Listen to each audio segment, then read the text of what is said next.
白色恐怖是台湾政治上重要的一段历史。来自清水的囡仔是台湾头一部政治受难者的放假传记，以蔡坤林做主角，画出伊一生的故事，将原本沉重的历史记忆，透过平凡的人物故事来呈现。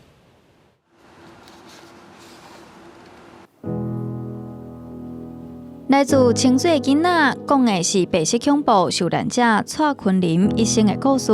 用放假方式来呈现，将原本沉重的历史记忆，透过平凡人物的人生故事，和民众理解。我们觉得漫画其实是比起像是要阅读一本很厚的回忆录，或者是可能要进到电影院才看得到电影这样子的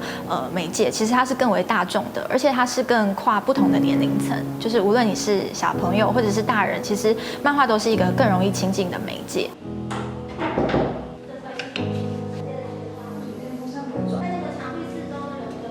蔡坤林讲，从来无想过家己会变成放假主角，头一眼看到放假，嘛甲伊所想的真无共款。我哪有遐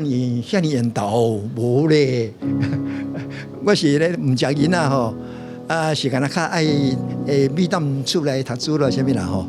面对人总是真谦虚，嘛讲家己无偌了不起。伊搁较希望的是，甲发生伫伊身躯边重要的人事物，小解互大众知影。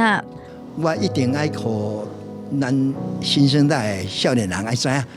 讲迄当时的20岁囡仔，迄阵时的18岁囡仔是虽然无即阵的囡仔遮尔讲有世界观，有吼丰富的知识，竟是也袂晓拍电脑啊，但是 因的纯情，因的热情吼是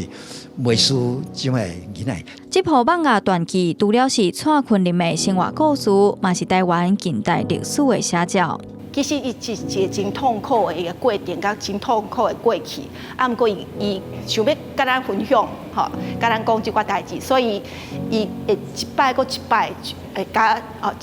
咱即寡细碎去讲即寡伊的故事。